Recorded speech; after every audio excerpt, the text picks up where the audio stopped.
Hello ಗೆಳೆಯರೆ, ತಮ್ಮೆಲ್ಲರಿಗೂ ಗುರುದೀಕ್ಷಾ IAS ಪ್ರಸ್ತುತಪಡಿಸುವ ನ್ಯೂಸ್ ಸ್ಪಾಟ್ ಅನಾಲಿಸಿಸ್ ಕಾರ್ಯಕ್ರಮಕ್ಕೆ ಸ್ವಾಗತ.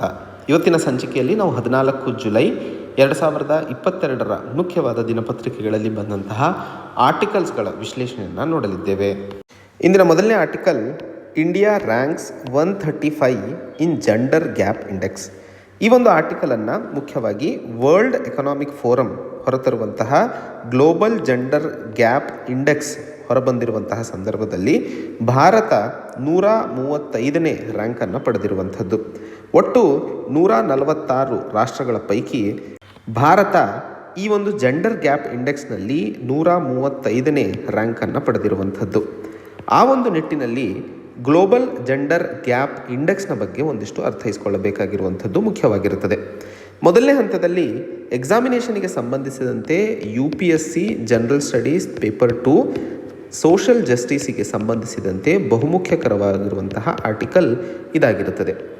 ಇಲ್ಲಿ ಅರ್ಥೈಸಿಕೊಳ್ಳಬೇಕಾಗಿರುವಂಥದ್ದು, ಈ ಒಂದು ಗ್ಲೋಬಲ್ ಜೆಂಡರ್ ಗ್ಯಾಪ್ ಇಂಡೆಕ್ಸ್ ರಿಪೋರ್ಟನ್ನು ವರ್ಲ್ಡ್ ಎಕನಾಮಿಕ್ ಫೋರಮ್ ಹೊರತರುತ್ತದೆ. ಹಾಗೆ 4 ಮುಖ್ಯವಾದ ಪ್ಯಾರಾಮೀಟರ್ಸ್ಗಳ ಆಧಾರದ ಮೇಲೆ ಇದನ್ನು ಡಿಸೈಡ್ ಮಾಡಲಾಗುವಂಥದ್ದು. ಎಕನಾಮಿಕ್ ಪಾರ್ಟಿಸಿಪೇಷನ್ ಆ್ಯಂಡ್ ಅಪಾರ್ಚುನಿಟಿ, ಆರ್ಥಿಕವಾಗಿ ಪಾಲ್ಗೊಳ್ಳುವಂತಹ ಅವಕಾಶಗಳು ಮತ್ತು ಅವರಿಗೆ ಇರುವಂತಹ ಅನುಕೂಲಗಳು, ಹಾಗೂ ಶಿಕ್ಷಣಕ್ಕೆ ಸಂಬಂಧಿಸಿದಂತೆ ಎಷ್ಟು ಅವರಿಗೆ ಪ್ರಾವಧಾನಗಳಿದ್ದಾವೆ, ಆರೋಗ್ಯ ಮತ್ತು ಜೀವನಕ್ಕೆ ಸಂಬಂಧಿಸಿದಂತೆ ಸರ್ಕಾರ ಮಾಡ್ತಿರುವಂತಹ ಪ್ರಯತ್ನಗಳು, ಹಾಗೂ ರಾಜಕೀಯವಾಗಿ ಅವರಿಗೆ ಸಿಗ್ತಾ ಇರುವಂತಹ ಒಂದಿಷ್ಟು ಅವಕಾಶಗಳು. ಈ 4 ಪ್ಯಾರಾಮೀಟರ್ಸ್ಗಳನ್ನು ಆಧರಿಸಿ ರ್ಯಾಂಕನ್ನು ತಯಾರಿ ಮಾಡಲಾಗುತ್ತದೆ. ಭಾರತ ಈ ಹೆಲ್ತ್ ಮತ್ತು ಸರ್ವೈವಲ್ ಪ್ಯಾರಾಮೀಟರ್ನಲ್ಲಿ ವರ್ಸ್ಟ್ ಪರ್ಫಾರ್ಮರ್ ಆಗಿ ಹೊರಬಂದಿರುವಂಥದ್ದು ಒಂದಿಷ್ಟು ಬೇಜಾರಾಗುವಂತಹ ಸಂಗತಿ. ಇದರಲ್ಲಿ ಭಾರತ 146ನೇ ರ್ಯಾಂಕ್ ಅಂದರೆ ಕೊನೆಯ ರ್ಯಾಂಕನ್ನು ಪಡ್ಕೊಂಡಿರುವಂಥದ್ದು ಒಂದಿಷ್ಟು ಆಲೋಚನೆಗೆ ಬೇಜಾರು ಮಾಡುವಂತಹ ವಿಷಯವಾಗಿರುತ್ತದೆ. ಈ ಗ್ಲೋಬಲ್ ಜೆಂಡರ್ ಗ್ಯಾಪ್ ಇಂಡೆಕ್ಸ್ ಮುಖ್ಯವಾಗಿ ರಾಷ್ಟ್ರಗಳನ್ನು ಹೇಗೆ ಈ 4 ಪ್ಯಾರಾಮೀಟರ್ಸ್ಗಳ ಮೇಲೆ ಕೆಲಸ ಮಾಡ್ತಿದ್ದಾರೆ ಅನ್ನುವಂಥದ್ದನ್ನು ತೋರಿಸುವಂಥದ್ದು. ಭಾರತದ ರ್ಯಾಂಕಿಂಗ್ ಬಗ್ಗೆ ಮಾತಾಡಿದಂತಹ ಸಂದರ್ಭದಲ್ಲಿ ಸುತ್ತ ಇರುವಂತಹ ಬಾಂಗ್ಲಾದೇಶ್, ನೇಪಾಲ್, ಶ್ರೀಲಂಕಾ, ಮಾಲ್ಡೀವ್ಸ್ ಮತ್ತು ಭೂತಾನ್ ರಾಷ್ಟ್ರಗಳಿಗಿಂತಲೂ ಹಿಂದೆ ಬಿದ್ದಿರುವಂಥದ್ದು ಸಹ ಇಲ್ಲಿ ಹೇಳ್ತಾ ಇರುವಂಥದ್ದು. ಆದರೆ ಇರಾನ್, ಪಾಕಿಸ್ತಾನ್ ಮತ್ತು ಅಫ್ಘಾನಿಸ್ತಾನ್ ರಾಷ್ಟ್ರಗಳಿಗೆ ಹೋಲಿಸಿದ್ದಲ್ಲಿ ಭಾರತ ಉತ್ತಮವಾದಂತಹ ಪ್ರದರ್ಶನವನ್ನು ತೋರಿಸ್ತಿರುವಂಥದ್ದು ಈ ಪ್ಯಾರಾಮೀಟರ್ಸ್ಗಳಲ್ಲಿ.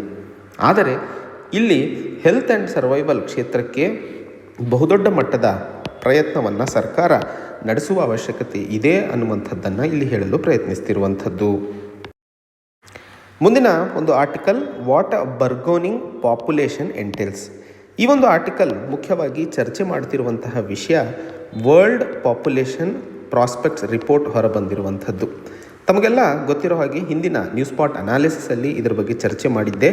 United nations department of population and social affairs ಈ ಒಂದು ರಿಪೋರ್ಟನ್ನು ಹೊರತರುತ್ತದೆ. ಆ ಒಂದು ಸಂದರ್ಭದಲ್ಲಿ ಪಾಪ್ಯುಲೇಷನ್ಗೆ ಸಂಬಂಧಿಸಿದಂತಹ ಟಾಪಿಕ್ ನಮಗೆ UPSC general studies paper 2 population and its associated ಇಶ್ಯೂಸಲ್ಲಿ ನೋಡಲು ಉಪಕಾರಿಯಾಗುವಂಥದ್ದು. ಇಲ್ಲಿ 2 ವಿಷಯಗಳ ಬಗ್ಗೆ ಚರ್ಚೆ ಮಾಡ್ತಿರುವಂಥದ್ದು. ಮೊದಲನೇ ಹಂತದಲ್ಲಿ ಭಾರತ 2023 ಚೈನಾವನ್ನು ಹಿಂದಿಕ್ಕಿ ಪ್ರಪಂಚದಲ್ಲೇ ಅತಿ ಹೆಚ್ಚು ಜನಸಂಖ್ಯೆ ಉಳ್ಳ ರಾಷ್ಟ್ರವಾಗಿ ಹೊರಹೊಮ್ಮಲಿದೆ ಅನ್ನುವಂಥದ್ದು. ಹೀಗೆ ಆಗುವಂತಹ ಸಂದರ್ಭದಲ್ಲಿ ಭಾರತದ ಹತ್ತಿರ ಇರುವಂತಹ ರಿಸೋರ್ಸಸ್ಗಳು ಕಮ್ಮಿ, ಹಾಗೂ ಗವರ್ನೆನ್ಸ್ ಯಾವ ರೀತಿ ಈ ರಿಸೋರ್ಸಸ್ಗಳನ್ನು ಸರಿಯಾಗಿ ಎಲ್ಲರಿಗೂ ಸಿಗುವಂತಹ ನಿಟ್ಟಿನಲ್ಲಿ ನಡೆಸುವ ಅವಶ್ಯಕತೆ ಇದೆ ಅನ್ನುವಂಥದ್ದನ್ನು ಆಲೋಚಿಸುವಂಥದ್ದು ಸಹ ಪ್ರಮುಖವಾಗುತ್ತದೆ. ಆ ಒಂದು ನಿಟ್ಟಿನಲ್ಲಿ ಇವತ್ತಿನ ಸಂದರ್ಭದಲ್ಲಿ ಹೆಚ್ಚಿನ ಜನಸಂಖ್ಯೆ 15ರಿಂದ 64 ಒಳಗೆ ಇರುವಂಥದ್ದು. ಅಂದರೆ 2055 ಭಾರತ ಈ ಒಂದು ಜನಸಂಖ್ಯೆಯಿಂದ ಲಾಭವನ್ನು ಪಡ್ಕೊಂಡಂತಹ ಸಂದರ್ಭದಲ್ಲಿ ಮಾತ್ರ ನಾವು ಯಂಗೆಸ್ಟ್ ಪಾಪ್ಯುಲೇಷನನ್ನು ಏನು ಹೊಂದ್ಕೊಂಡಿದ್ದೀವೋ ಅದರಿಂದ ದೇಶದ ಸಮಗ್ರ ಬೆಳವಣಿಗೆಗೆ ಉಪಕಾರಿಯಾಗುವಂತೆ ಕೆಲಸ ಮಾಡಲು ಸಾಧ್ಯವಾಗುತ್ತದೆ. ಸೊ ವರ್ಕಿಂಗ್ ಏಜ್ ಪಾಪ್ಯುಲೇಷನ್ ಇವತ್ತಿದೆ. ಹಾಗಾದರೆ ಮುಂದಿನ ದಿನಗಳಲ್ಲಿ 2055 ಹೆಚ್ಚಿನ ಜನಸಂಖ್ಯೆ ಮುದುಕರದಾಗ ಹೋಗುತ್ತೆ. 65ಕ್ಕಿಂತ ಹೆಚ್ಚಿಗೆ ಇರುವಂಥವ್ರು ಇವರೆಲ್ಲ ಡಿಪೆಂಡೆಂಟ್ ಪಾಪ್ಯುಲೇಷನ್, ಇವತ್ತು ನಾನ್ ಡಿಪೆಂಡೆಂಟ್ ಪಾಪ್ಯುಲೇಷನ್ ಇರುವಂಥದ್ದು. ಸೊ ಡಿಪೆಂಡೆಂಟ್ ಪಾಪ್ಯುಲೇಷನ್ ಬಂದಂತಹ ಸಂದರ್ಭದಲ್ಲಿ ಸಮಸ್ಯೆ ಮುಖ್ಯವಾಗಿ ಸರ್ಕಾರದ ಮೇಲೆ ಹೆಚ್ಚಾಗುತ್ತದೆ. ಯಾಕಂದರೆ ಆರ್ಥಿಕವಾಗಿ ಅವರಿಂದ ಲಾಭ ಏನೂ ಸಿಗೋಕ್ಕೆ ಸಾಧ್ಯವಾಗೋದಿಲ್ಲ. ಇದು ಕಾಣ್ತಾ ಇರುವಂಥದ್ದು ಇವತ್ತಿನ ಸಂದರ್ಭದಲ್ಲಿ ಮುಖ್ಯವಾಗಿ ಟೋಟಲ್ ಫರ್ಟಿಲಿಟಿ ರೇಟ್. ಏನಿದು ಟೋಟಲ್ ಫರ್ಟಿಲಿಟಿ ರೇಟ್ ಅಂದರೆ ದೇಶದಲ್ಲಿ ಪ್ರತಿ ಹೆಣ್ಣು ಮಗು ಅಥವಾ ಪ್ರತಿ ಹೆಣ್ಣು ಎಷ್ಟು ಮಕ್ಕಳನ್ನು ಜನನ ಕೊಡ್ತಾ ಇದ್ದಾರೆ, ಅದು 2.1ಕ್ಕೆ ನಾವು ರಿಪ್ಲೇಸ್ಮೆಂಟ್ ರೇಟನ್ನು ಸಾಧಿಸಿದ್ದೀವಿ ಅಂತ ಹೇಳ್ತೀವಿ. ಇವಾಗ ಭಾರತದ ಈ ಟೋಟಲ್ ಫರ್ಟಿಲಿಟಿ ರೇಟ್ ಕಡಿಮೆ ಆಗ್ತಾ ಇರುವಂಥದ್ದು. ಹೀಗೆ ಆಗ್ತಾ ಇರುವಂತಹ ಕಾರಣಕ್ಕೆ ವರ್ಕಿಂಗ್ ಏಜ್ ಪಾಪ್ಯುಲೇಷನನ್ನು ಹೆಚ್ಚಿಗೆ ನೋಡ್ತಾ ಇದ್ದೀವಿ. ಆದರೆ ಮುಂದಿನ ದಿನಗಳಲ್ಲಿ ಈ ಒಂದು ಸಮಸ್ಯೆ ಮತ್ತೆ ವಯಸ್ಸಾದಂಥವರು ಹೆಚ್ಚಾಗುವಂತಹ ಕಾರಣಕ್ಕೆ ಸರ್ಕಾರ ಬಹುಮುಖ್ಯವಾಗಿ ಅದಕ್ಕೆ ಇವಾಗಲಿಂದನೇ ಸಿದ್ಧತೆ ನಡಿಬೇಕು. ಇವತ್ತಿನ ಸಂದರ್ಭದಲ್ಲಿ ಇರುವಂತಹ ಡೆಮೋಗ್ರಫಿಕ್ ಡಿವಿಡೆಂಟ್ನ ಲಾಭವನ್ನು ಪಡ್ಕೋಬೇಕು ಅಂದ್ಕೊಂಡಂತಹ ಸಂದರ್ಭದಲ್ಲಿ ಉದ್ಯೋಗಿಕ ಅವಕಾಶಗಳು, ಶಿಕ್ಷಣ, ಆರೋಗ್ಯ, ನ್ಯೂಟ್ರಿಷನ್ ಮತ್ತು ಹೌಸಿಂಗನ್ನು ಒದಗಿಸಿದಂತಹ ಸಂದರ್ಭದಲ್ಲಿ ಮಾತ್ರ ನಾವು ಲಾಭವನ್ನು ಪಡ್ಕೊಳ್ಳಲು ಸಾಧ್ಯವಾಗುತ್ತದೆ. ಹಾಗೆ ಈ ಒಂದು ಆರ್ಟಿಕಲ್ನಲ್ಲಿ ಇನ್ನೊಂದು ಇಂಪಾರ್ಟೆಂಟ್ ವಿಷಯವನ್ನು ಹೇಳ್ತಾ ಇರುವಂಥದ್ದು, ಅತಿ ಹೆಚ್ಚು TFR ಕಮ್ಮಿ ಆಗ್ತಾ ಇರುವಂಥದ್ದು ಸದರ್ನ್ ಸ್ಟೇಟ್ಸಲ್ಲಿ, ದಕ್ಷಿಣ ಭಾರತದ ರಾಜ್ಯಗಳಲ್ಲಿ. ಹಾಗೆ ಆದಂತಹ ಸಂದರ್ಭದಲ್ಲಿ ಹೆಚ್ಚಿನ ಜನಸಂಖ್ಯೆ ನಾರ್ತಿಂದ ಅಂದರೆ ಮೇಲ್ಭಾಗದ ಭಾರತದಿಂದ ಕೆಳಭಾಗದ ಭಾರತಕ್ಕೆ ಮೈಗ್ರೇಷನ್ ಆಗುವಂತಹ ಸನ್ನಿವೇಶಗಳು ಸಹ ಹೆಚ್ಚಾಗ್ತವೆ. ಯಾಕಂದರೆ ಇಲ್ಲಿ ಡೆವಲಪ್ಮೆಂಟ್ ಹೆಚ್ಚಾಗ್ತಾ ಹೋಗುತ್ತೆ, ಉದ್ಯೋಗಾವಕಾಶಗಳು ಸಹ ಇಲ್ಲಿ ಬೆಳೆಯುವಂಥದ್ದು ಸಾಧ್ಯವಾಗುತ್ತೆ. ಆ ಕಾರಣಕ್ಕೆ ರಾಜ್ಯಗಳು ಈ ಮೈಗ್ರೇಷನ್ ಆಗುವಂತಹ ಜನರಿಗೂ ಸಹ ಅನಿಸಿಕೆಯಲ್ಲಿ ಇಟ್ಕೊಂಡು ಪಾಲಿಸೀಸ್ಗಳನ್ನು ಡೆವಲಪ್ ಮಾಡುವ ಅವಶ್ಯಕತೆ ಇದೆ. ಅವರನ್ನೂ ಸಹ ಈ ಭಾರತೀಯರು ಅಥವಾ ಈ ಭಾರತದ ಅಂಗವಾಗಿ ಪರಿಗಣನೆಗೆ ತಗೊಂಡು ಅವರಿಗೂ ಸಹ ವಸತಿ, ಶಿಕ್ಷಣ, ನ್ಯೂಟ್ರಿಷನ್ ಹಾಗೂ ಸ್ಕಿಲ್ ಡೆವಲಪ್ಮೆಂಟ್ ಮೇಲೆ ಕೆಲಸ ಮಾಡುವ ಅವಶ್ಯಕತೆ ಇರುತ್ತದೆ. ಸೊ ಮುಂದಿನ ದಿನಗಳಲ್ಲಿ ರಾಜ್ಯ ಸರ್ಕಾರಗಳು ನಮ್ಮ ರಾಜ್ಯದವ್ರಿಗೆ ಬಿಟ್ಟು ಬೇರೆಯವ್ರಿಗೆ ಅವಕಾಶ ಮಾಡಿಕೊಡಲ್ಲ ಅಥವಾ ರಾಜ್ಯಗಳ ಜನರ ನಡುವೆ ಆಗುವಂತಹ ತಾರತಮ್ಯದ ಬಗ್ಗೆ ಒಂದಿಷ್ಟು ನ್ಯೂಸ್ಗಳನ್ನು ನಾವು ಮುಂಬೈ ಮತ್ತು ತಮಿಳುನಾಡು ಭಾಗದಲ್ಲಿ ನೋಡಿದ್ವಿ. ಆ ರೀತಿಯ ಸನ್ನಿವೇಶಗಳು ಹೆಚ್ಚಾಗುವಂತಹ ಸನ್ನಿವೇಶಗಳು ಜಾಸ್ತಿ ಆಗುವ ಕಾರಣಕ್ಕೆ ಇಡೀ ದೇಶ ಒಂದಾಗಿ ಮುಂಬರುವಂತಹ ಲಾಭ ಅಥವಾ ನಷ್ಟಗಳನ್ನು ಎದುರಿಸಿದಂತಹ ಸಂದರ್ಭದಲ್ಲಿ ಈ ಒಂದು ಜನಸಂಖ್ಯೆಯಿಂದ ನಾವು ಲಾಭವನ್ನು ಪಡ್ಕೊಳ್ಳಲು ಸಾಧ್ಯವಾಗುತ್ತದೆ ಅನ್ನುವಂತಹ ಮಾತನ್ನು ಇಲ್ಲಿ ಅರ್ಥ ಮಾಡಿಕೊಳ್ಳಬೇಕಾಗಿರುವಂಥದ್ದು. ಮುಂದಿನ ಒಂದು article, the sputnik 5 conundrum. So sputnik 5 ಒಂದು ಸಮಸ್ಯೆಯಾಗಿ ಉದ್ಭವಿಸ್ತಾ ಇರುವಂತಹ ಕಾರಣ ಮತ್ತು ದೇಶದಲ್ಲಿ ಯಾವ ರೀತಿ ಸ್ಪುಟ್ನಿಕ್ 5 ವ್ಯಾಕ್ಸಿನೇಷನ್ ಪಡ್ಕೊಂಡಿರುವಂಥವರು ಹೊರದೇಶಕ್ಕೆ ಹೋಗಲು ಪ್ರಯತ್ನಗಳನ್ನು ನಡೆಸಿದಂತಹ ಸಂದರ್ಭದಲ್ಲಿ ವಿಫಲರಾಗ್ತಾ ಇರುವಂತಹ ಸಮಸ್ಯೆಯನ್ನು ಕಾಣ್ತಾ ಇದ್ದೀವಿ ಅನ್ನುವಂಥದ್ದು. ಈ ಒಂದು ಆರ್ಟಿಕಲ್ ಮುಖ್ಯವಾಗಿ ರೈಟ್ ಟು ಲೈಫ್ ಆ್ಯಂಡ್ ಲಿಬರ್ಟಿಗೆ ಸಂಬಂಧಿಸಿದಂತಹ ಆರ್ಟಿಕಲನ್ನು ಡಿಸ್ಕಸ್ ಮಾಡ್ತಾ ಇರುವಂಥದ್ದು. ಆ ಒಂದು ನಿಟ್ಟಿನಲ್ಲಿ ಈ ಒಂದು ಆರ್ಟಿಕಲ್ ನಮಗೆ UPSC ಜನರಲ್ ಸ್ಟಡೀಸ್ ಪೇಪರ್ 2 ಪಾಲಿಟಿಗೆ ಸಂಬಂಧಿಸಿದಂತೆ ಬಹುಮುಖ್ಯಕರವಾಗಿರುತ್ತದೆ ಅನ್ನುವಂಥದ್ದನ್ನು ನೆನಪಿಟ್ಕೋಬೇಕು. ಮೊದಲನೇ ಹಂತದಲ್ಲಿ ಇಲ್ಲಿ ಒಬ್ಬ ವ್ಯಕ್ತಿ ಏನಾದರೂ ಸ್ಪುಟ್ನಿಕ್ 5 ವ್ಯಾಕ್ಸಿನೇಷನ್ನು ಮುಖ್ಯವಾಗಿ ರಷ್ಯಾದಿಂದ ಪಡ್ಕೊಂಡಿದ್ವಿ. ಈ ಸ್ಪುಟ್ನಿಕ್ 5 ಪಡೆದಿರುವಂತಹ ವ್ಯಾಕ್ಸಿನೇಷನ್ ಯಾರೆಲ್ಲ ವ್ಯಕ್ತಿಗಳಿದ್ದಾರೋ ಅವರು ಹೊರದೇಶಕ್ಕೆ ಹೋಗಬೇಕು ಅಂತಂದರೆ ವರ್ಲ್ಡ್ ಹೆಲ್ತ್ ಆರ್ಗನೈಸೇಷನ್ ಇದನ್ನು ಅಂಗೀಕರಿಸಿಲ್ಲ, ಅಂದರೆ ಒಪ್ತಾ ಇಲ್ಲ. ಇದನ್ನು ನಾವು ವ್ಯಾಕ್ಸಿನ್ ಅಂತಲೇ ಒಪ್ಪಲ್ಲ ಅಂತ ಹೇಳಿಬಿಟ್ಟಾರೆ. ಆ ಕಾರಣಕ್ಕೆ ಯಾರೆಲ್ಲ ಭಾರತೀಯರು ಈ ಸ್ಪುಟ್ನಿಕ್ 5 ಪಡ್ಕೊಂಡಿದ್ದಾರೋ ಅವರು ಸರ್ವೋಚ್ಚ ನ್ಯಾಯಾಲಯಕ್ಕೆ ಮೊರೆ ಹೋದಂತಹ ಸಂದರ್ಭದಲ್ಲಿ ಸರ್ವೋಚ್ಚ ನ್ಯಾಯಾಲಯವು ಇದು ನಮ್ಮ ದಾಯರೆಯಲ್ಲಿ ಬರಲ್ಲ, ministry of health and family ವೆಲ್ಫೇರಿಗೆ ಹೋಗಿ ತಮ್ಮ ಈ ಒಂದು ಅನಿಸಿಕೆಯನ್ನು ತಿಳಿಸಿ ಅದಕ್ಕೆ ಅನುಗುಣವಾಗಿ ministry of health and family welfare ತಮಗೆ ಉತ್ತರವನ್ನು ಕೊಡುತ್ತದೆ ಅನ್ನುವಂಥದ್ದನ್ನು ಹೇಳಿತ್ತು. ಇಲ್ಲಿ ಚರ್ಚೆ ಮಾಡ್ತಿರುವಂತಹ ವಿಷಯ, ಯಾರಾದರೂ ವ್ಯಕ್ತಿ ಹೊರದೇಶಕ್ಕೆ ಹೋಗಬೇಕು ಅಂದಂತಹ ಸಂದರ್ಭದಲ್ಲಿ ಸಾಂವಿಧಾನಿಕವಾಗಿ ಅವರಿಗೆ ಮೂಲಭೂತ ಹಕ್ಕಾಗಿರುವಂಥದ್ದು ಆರ್ಟಿಕಲ್ 21 ಅಡಿಯಲ್ಲಿ.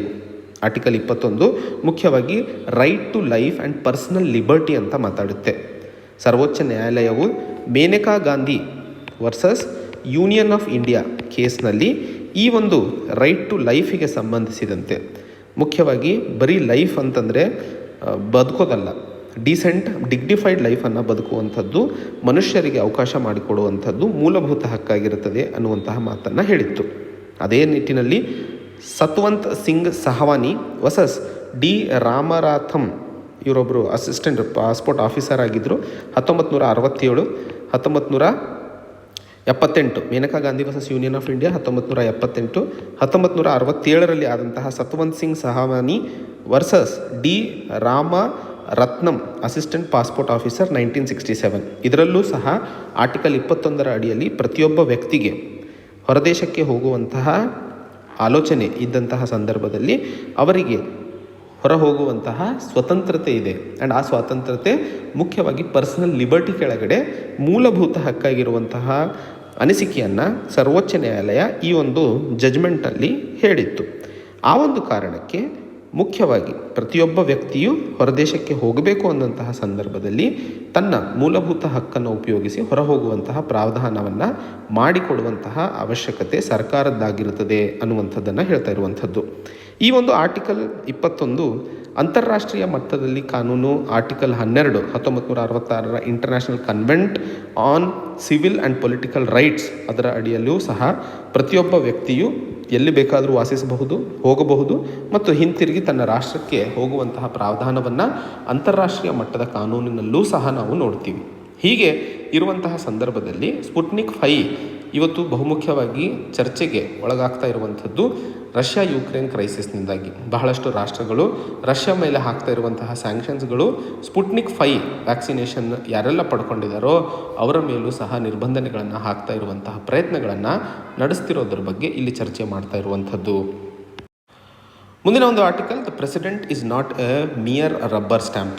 ಇಲ್ಲಿ ಚರ್ಚೆ ಮಾಡ್ತಾ ಇರುವಂತಹ ವಿಷಯ ರಾಷ್ಟ್ರಪತಿಗೆ ಸಂಬಂಧಿತವಾಗಿರುವಂತಹ ಕಾರಣಕ್ಕೆ ಈ ಒಂದು ಆರ್ಟಿಕಲ್ ನಮಗೆ UPSC ಜನರಲ್ ಸ್ಟಡೀಸ್ ಪೇಪರ್ 2 ಪಾಲಿಟಿಗೆ ಸಂಬಂಧಿಸಿದಂತೆ ಬಹುಮುಖ್ಯಕರವಾಗಿರುತ್ತದೆ ಅನ್ನುವಂಥದ್ದನ್ನು ನೆನಪಿಟ್ಕೋಬೇಕು.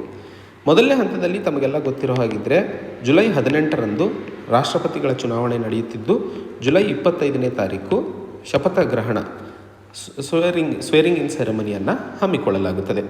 ಆ ಒಂದು ಸಂದರ್ಭದಲ್ಲಿ ಇವತ್ತು ರಾಷ್ಟ್ರಪತಿಗಳಿಗೆ ಸಿಗ್ತಾ ಇರುವಂತಹ ಮನ್ನಣೆ ಬರೀ ರಬ್ಬರ್ ಸ್ಟ್ಯಾಂಪಿಗೆ ಸಂಬಂಧಿಸಿದಂತಾಗಿರುವುದಿಲ್ಲ ಅನ್ನುವಂತಹ ಮಾತನ್ನು ಇಲ್ಲಿ ಹೇಳಲು ಪ್ರಯತ್ನಿಸ್ತಿರುವಂಥದ್ದು. ಮೊದಲನೇ ಹಂತದಲ್ಲಿ ನಮ್ಮ ದೇಶದಲ್ಲಿ ರಾಷ್ಟ್ರಪತಿಗಳನ್ನು ಇಂಡೈರೆಕ್ಟ್ ಎಲೆಕ್ಷನ್ನಿಂದ ಚುನಾವಣೆ ಮಾಡಲಾಗುತ್ತದೆ ಅನ್ನುವಂಥದ್ದು ತಮಗೆಲ್ಲ ಗೊತ್ತೇ ಇರುವಂಥದ್ದು. ಸಂವಿಧಾನವನ್ನು ಬರಿತಾ ಇದ್ದಂತಹ ಸಂದರ್ಭದಲ್ಲಿ ಕಾನ್ಸ್ಟಿಟ್ಯೂಂಟ್ ಅಸೆಂಬ್ಲಿಯೂ ಸಹ ದೇಶದಲ್ಲಿ ರಾಷ್ಟ್ರಪತಿಗಳನ್ನು ಡೈರೆಕ್ಟಾಗಿ ಎಲೆಕ್ಟ್ ಮಾಡಬೇಕಾ, ಇಂಡೈರೆಕ್ಟಾಗಿ ಎಲೆಕ್ಟ್ ಮಾಡಬೇಕಾ ಅನ್ನುವಂತಹ ವಿಷಯಕ್ಕೆ ಸಂಬಂಧಿಸಿದಂತೆ ಚರ್ಚೆಯೂ ಸಹ ನಡೆದಿತ್ತು. ಅದಕ್ಕೆ ಸಂಬಂಧಿಸಿದಂತೆ ಡಾಕ್ಟರ್ BR ಅಂಬೇಡ್ಕರ್ ಅವರು ನಮ್ಮ ದೇಶದಲ್ಲಿ ರಾಷ್ಟ್ರಪತಿಗಳು ಬರೀ ನಾಮಿನಲ್ ಫಿಗರ್ ಹೆಡ್ ಆಗಿರುತ್ತಾರೆ, ಅವರಿಗೆ ಯಾವುದೇ ಡಿಸ್ಕ್ರಿಷನ್ಗಳಿಲ್ಲ ಹಾಗೂ ಯಾವ ಅಡ್ಮಿನಿಸ್ಟ್ರೇಷನ್ ಪವರ್ಸು ಇಲ್ಲ ಅನ್ನುವಂತಹ ಮಾತನ್ನು ಹೇಳಿದರು. ಹಾಗಾದರೆ ರಾಷ್ಟ್ರಪತಿಗಳು ಬರೀ ನಾಮಕೆ ವಾಸ್ತೆ ಇದ್ದಾರಾ ಅನ್ನುವಂತಹ ಪ್ರಶ್ನೆಯನ್ನು ಕೇಳಿದಾಗ ಆರ್ಟಿಕಲ್ 53ರ ಬಗ್ಗೆ ನಮಗೆ ಗೊತ್ತಿರಬೇಕು. ಆರ್ಟಿಕಲ್ 53 ಮುಖ್ಯವಾಗಿ ಕೇಂದ್ರ ಸರ್ಕಾರದ ಎಕ್ಸಿಕ್ಯೂಟಿವ್ ಪವರನ್ನು ರಾಷ್ಟ್ರಪತಿಗಳಲ್ಲಿ ಇಡುತ್ತದೆ ಹಾಗೂ ರಾಷ್ಟ್ರಪತಿಗಳು ಆ ಎಕ್ಸಿಕ್ಯೂಟಿವ್ ಪವರನ್ನು ಬಳಸ್ತಾ ಇದ್ದಂತಹ ಸಂದರ್ಭದಲ್ಲಿ ಆ ಒಬ್ಬರು ಆಫೀಸರ್ಸ್ ಮತ್ತು ಕೆಲವೊಂದು ಸರಿ ಡೈರೆಕ್ಟ್ಲಿ ಇವು ಸಹ ಸಂವಿಧಾನದ ಪ್ರಾವಧಾನದ ಮೇಲೆ ಸಂವಿಧಾನದ ಅನುಸಾರವಾಗಿ ಆ ಕೆಲಸವನ್ನು ಮಾಡಬಹುದು. ಸೊ ಒಟ್ಟಾರೆ ಆರ್ಟಿಕಲ್ 53 ಹೇಳ್ತಾ ಇರುವಂಥದ್ದು ರಾಷ್ಟ್ರಪತಿಗಳಲ್ಲಿ ಮುಖ್ಯವಾಗಿ ಕೇಂದ್ರ ಸರ್ಕಾರದ ಅಥವಾ ಕೇಂದ್ರದ ಎಕ್ಸಿಕ್ಯೂಟಿವ್ ಪವರನ್ನು ಇಡಲಾಗಿರುವಂಥದ್ದು. ಹೀಗೆ ನೋಡಿದಂತಹ ಸಂದರ್ಭದಲ್ಲಿ ರಾಷ್ಟ್ರಪತಿಗಳು ಕೌನ್ಸಿಲ್ ಆಫ್ ಮಿನಿಸ್ಟರ್ಸ್ ಕೊಡುವಂತಹ ಏಡ್ ಆ್ಯಂಡ್ ಅಡ್ವೈಸ್ನ ಆಧಾರದ ಮೇಲೆ ಈ ಒಂದು ಪ್ರಾವಧಾನಕ್ಕೆ ಸಂಬಂಧಿಸಿದಂತೆ ನಿರ್ಣಯಗಳನ್ನು ತಗೊಳ್ತಾರೆ. ಕರೆಕ್ಟ್. ಎರಡನೇ ಹಂತದಲ್ಲಿ ಇಂಡೈರೆಕ್ಟ್ ಎಲೆಕ್ಷನ್ಸ್ನ ಆಧಾರದ ಮೇಲೆ ಈ ಒಂದು ರಾಷ್ಟ್ರಪತಿಗಳ ಚುನಾವಣೆಯನ್ನು ಮಾಡಲಾಗುತ್ತದೆ ಅನ್ನುವಂಥದ್ದು. ಹಾಗಾದರೆ ಯಾರೆಲ್ಲ ಇಂಡೈರೆಕ್ಟ್ ಎಲೆಕ್ಷನ್ನಲ್ಲಿ ಪಾಲ್ಗೊಳ್ಳುತ್ತಾರೆ? ಮೊದಲನೇ ಹಂತದಲ್ಲಿ ಪಾರ್ಲಿಮೆಂಟ್ ಅಂದರೆ ಲೋಕಸಭೆ ಮತ್ತು ರಾಜ್ಯಸಭೆಯ ಎಲೆಕ್ಟೆಡ್ ಮೆಂಬರ್ಸ್ ಆಗಿರ್ತಾರೆ.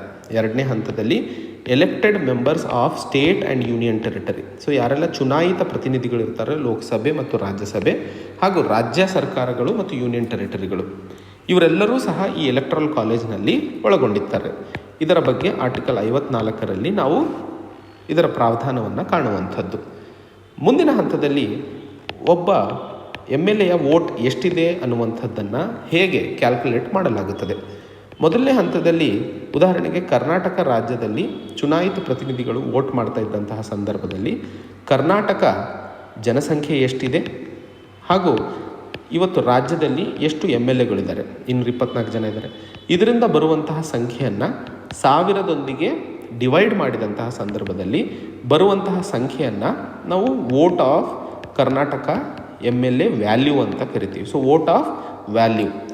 ಸೊ ಹೇಗೆ ಪ್ರತಿಯೊಬ್ಬ ಪ್ರತಿನಿಧಿಯ ವೋಟಿನ ಬೆಲೆ ಎಷ್ಟಿದೆ ಅನ್ನುವಂಥದ್ದನ್ನು ನೋಡಲು ನಾವು ಇಡೀ ಜನಸಂಖ್ಯೆಯನ್ನು ಕನ್ಸಿಡರ್ ಮಾಡಿ ಅದ್ರ ಬೇಸಿಸ್ ಮೇಲೆ ಒಂದು ವ್ಯಾಲ್ಯೂವನ್ನು ಕ್ಯಾಲ್ಕುಲೇಟ್ ಮಾಡ್ತಾ ಇದ್ದೀವಿ. ಹೀಗೆ ಇರುವಂತಹ ಸಂದರ್ಭದಲ್ಲಿ ಇಡೀ ದೇಶದ ಜನಸಂಖ್ಯೆಯನ್ನು ನಾವು ಪರಿಗಣನೆಗೆ ತಗೊಂಡು ಪ್ರತಿಯೊಬ್ಬ ಪ್ರತಿನಿಧಿಯ ವ್ಯಾಲ್ಯೂ ಆಫ್ ವೋಟನ್ನು ಕನ್ಸಿಡರ್ ಮಾಡ್ತಿದ್ದೀವಿ. ಹಾಗಾದರೆ ರಾಷ್ಟ್ರಪತಿಗಳ ಚುನಾವಣೆಗೆ ಸಂಬಂಧಿಸಿದಂತೆ ಯಾರು ಎಷ್ಟು ವ್ಯಕ್ತಿಗಳು ವೋಟ್ ಮಾಡಿದಾರಂತಲ್ಲ, ಇಡೀ ರಾಷ್ಟ್ರದ ಜನಸಂಖ್ಯೆಯನ್ನು ಒಳಗೊಂಡಂತಹ ಶಕ್ತಿ ಮತ್ತು ಅನಿಸಿಕೆ ರಾಷ್ಟ್ರಪತಿಗಳ ಚುನಾವಣೆಯಲ್ಲಿ ಇರುವಂಥದ್ದು. ಸೊ ಹಾಗೆ ನೋಡಿದಾಗ ರಾಷ್ಟ್ರಪತಿಗಳು ಬರೀ ರಬ್ಬರ್ ಸ್ಟ್ಯಾಂಪ್ ಆಗಿದ್ದಾರೆ ಅನ್ನುವಂಥದ್ದು ಮಾತನ್ನು ಹೇಳುವಂಥದ್ದು ತಪ್ಪಾಗುತ್ತದೆ. ಮುಂದಿನ ಹಂತದಲ್ಲಿ ರಾಷ್ಟ್ರಪತಿಗಳು ತಗೊಳ್ಳುವಂತಹ ಓತ್ ಅಥವಾ ಪ್ರಮಾಣ ವಚನ ಸ್ವೀಕಾರದ ಬಗ್ಗೆ ನೋಡಿದಾಗ 2 ವಿಷಯಗಳ ಮೇಲೆ ರಾಷ್ಟ್ರಪತಿಗಳು ಮುಖ್ಯವಾಗಿ ಪ್ರಮಾಣ ವಚನವನ್ನು ತಗೊಳ್ತಾರೆ. ಮೊದಲನೇ ಹಂತದಲ್ಲಿ ಅವರು ಸಂವಿಧಾನವನ್ನು ಪ್ರಿಸರ್ವ್, ಪ್ರೊಟೆಕ್ಟ್ ಮತ್ತು ಡಿಫೆಂಡ್ ಅನ್ನುವಂತಹ 3 ಪದಗಳನ್ನು ಬಳಸ್ತಾರೆ. ಹಾಗೂ 2ನೇ ಹಂತದಲ್ಲಿ ಪ್ರೆಸಿಡೆಂಟ್ ತನ್ನನ್ನು ತಾನು ಮುಖ್ಯವಾಗಿ ದೇಶದ ಜನರ ಒಳಿತಿಗೋಸ್ಕರ, ಸೇವೆಗೋಸ್ಕರ ಮುಡಿಪಾಗಿಡ್ತಾರೆ ಅನ್ನುವಂತಹ ಮಾತನ್ನು ಹೇಳ್ತಾರೆ. ಸೊ ಈ 2 ವಿಷಯಗಳನ್ನು ನೋಡಿದಾಗ ಸಂವಿಧಾನವನ್ನು ಪ್ರಿಸರ್ವ್, ಪ್ರೊಟೆಕ್ಟ್ ಮತ್ತು ಡಿಫೆಂಡ್ ಹಾಗೂ ದೇಶದ ಜನರ ಸಮಗ್ರ ಬೆಳವಣಿಗೆಗೆ ಅವರ ಒಂದು ಸೇವೆಗೋಸ್ಕರ ಮುಡಿಪಾಗಿರುವಂತಹ ಪ್ರಮಾಣ ವಚನವನ್ನು ಮಾಡ್ತಾ ಇರುವಂಥದ್ದು ಸಹ ಅವರ ಬೆಲೆಯನ್ನು ತೋರಿಸುವಂಥದ್ದು.